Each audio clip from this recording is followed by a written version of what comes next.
Hello and welcome to 16 Years and 16 Seconds, the Sammy Lee story by Paula Yu.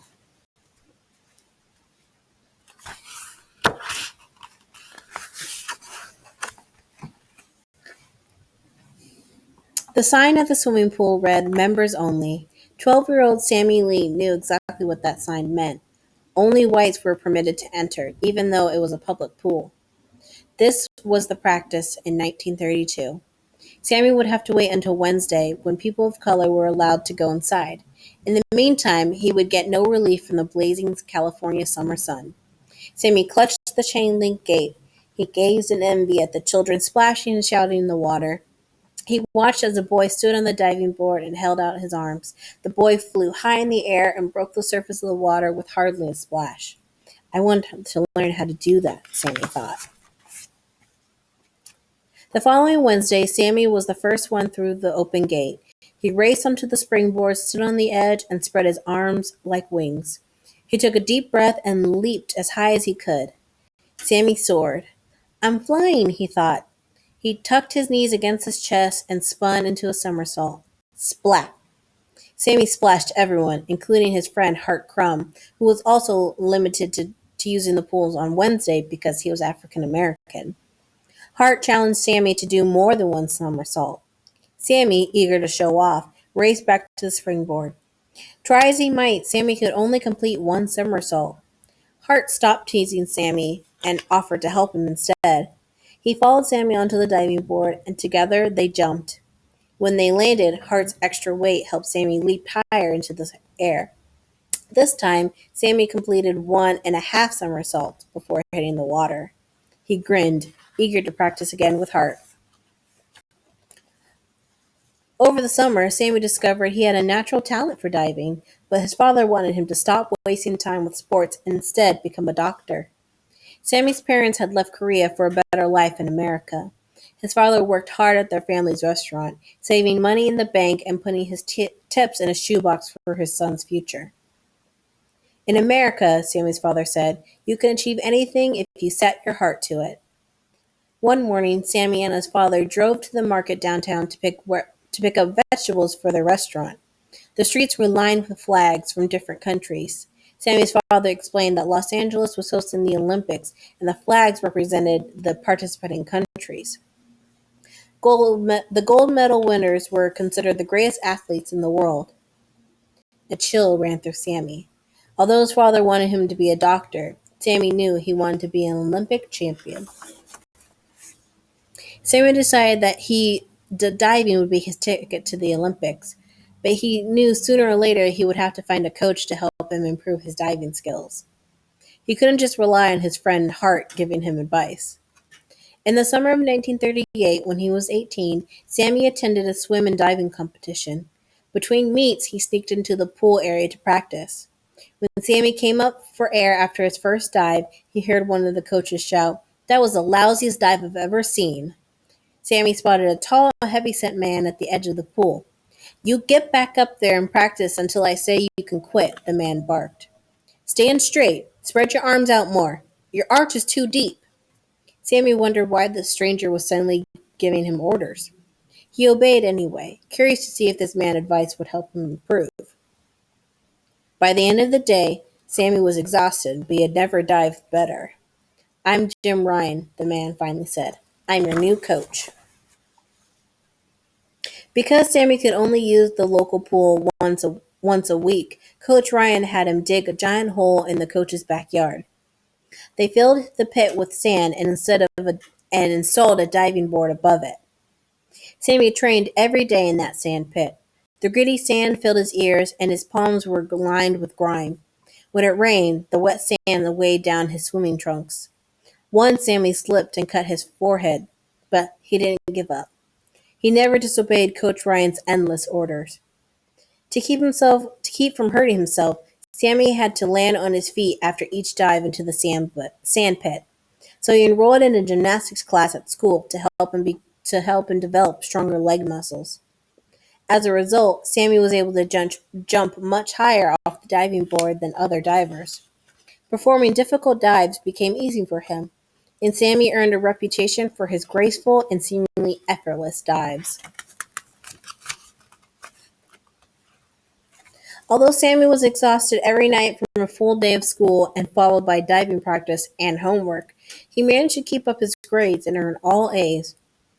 Sammy's classmates voted him most likely to succeed, and he was the first non-white student elected as the student body president. Occidental College in Los Angeles was impressed with Sammy's achievements, offered him a full scholarship. Despite his academic and athletic success, Sammy still faced discrimination. During his senior year of high school, Sammy could not attend his own prom. It was held at Pasadena's Civic Auditorium, and only white students were allowed to enter. That injustice angered Sammy. How could his father insist that Sammy could achieve anything in America when he wasn't even allowed to attend his own prom? Diving was the only world where Sammy felt like he belonged. Even though he had graduated at the top of his class, his grades dropped during his first year of college because he spent more time diving than studying. Sammy and his father fought over his grades. Sammy didn't understand why his father refused to support his dream of becoming an Olympic champion. Then, one afternoon, Sammy witnessed a rude customer berating his father at his restaurant. Sammy asked his father how he allowed people to treat him that way. His father answered that instead of losing his temper, he acted with honor. He explained that if Sammy became a doctor, he would get the respect he deserved. In America, you can achieve anything if you set your heart to it, he reminded Sammy. For the first time, Sammy understood why his father pressured him to do well in school. So he struck a deal with him. Sammy could dive as long as his grades were good enough for medical school. While studying to be a doctor, Sammy continued to enter diving competitions. He hoped to qualify for the next Olympic Games in Helsinki, Finland, but because of World War II, the 1940 Olympics were canceled. Sammy was crushed. He thought his dreams of becoming an Olympic champion had ended. In 1943, Sammy's father suffered a heart attack and died. Sammy was devastated. Then he remembered his father's shoebox, the one filled with money for Sammy's future. He could not let his father's dream die. Sammy took a break from diving and worked hard to get accepted to the United States Medical Army Training Program. He discovered he did have a passion for medicine and became a doctor in 1946. Sammy started working at different hospitals in California, but he missed diving, so he found a pool near each hospital and practiced diving after his shifts ended. Still dreaming of the Olympics, Sammy entered the national diving competition in 1946. Even though he did not have much time to train for the event, Sammy won the high platform dive with the highest score ever. Despite this achievement, Sammy continued to face discrimination. Once, after performing at a diving exhibition with his friends, Sammy was forbidden from entering a restaurant to have dinner with them. And Sammy was still restricted from using some pools except on certain days. Instead of getting angry over such unfair treatment, Sammy decided to prove his worth at the upcoming 1948 Olympic Games in London. He received special permission from the Army to take time off for training. At the age of 28, Sammy qualified to be a member of the U.S. Olympic diving team. The diving competition was held at the Empire Pool in Wembley Stadium in London. Sammy was in awe as he entered the stadium. Here he was, the son of a Korean immigrant representing the United States at the Olympics. He knew his family would be proud. Sammy's first diving event was a 3-meter springboard dive. He was nervous, and the excitement was almost unbearable. At previous competitions, Sammy usually put lamb's wool in his ears to block out the noise of the crowd so he can concentrate. But Sammy was finally at the Olympics. He didn't want to miss a thing. He took out the earplugs so he could hear everything. Sammy stood on the diving board. He was sure everyone could hear his heart beating. Then he focused himself, jumped high, and made one of his best dives ever. It won him the bronze medal. Sammy was happy, but not satisfied. He wanted to win a gold medal. He knew his strength lay in the upcoming 10-meter platform event. Here was his chance to show he was the greatest diver in the world. Right before the event, Sammy heard a rumor that there might be some prejudice against him because he wasn't white. That only added to his determination to win. Sammy remained calm. I'm going for the gold, he told his teammates before he climbed up the ladder. He no longer wanted to win just for himself. He wanted to win to prove that no one should be judged by the color of his or her skin. For his final dive in the 10-meter platform event, Sammy decided to perform the forward 3.5 somersault. This was a very dangerous move. The slightest miscalculation in timing could lead to a serious, even fatal injury. Sammy faced a crowd of thousands. His mouth was dry. He heard the sound of the water lapping against the side of the pool, the murmuring of people, and the beating of his heart. Never before had Sammy felt such intense pressure.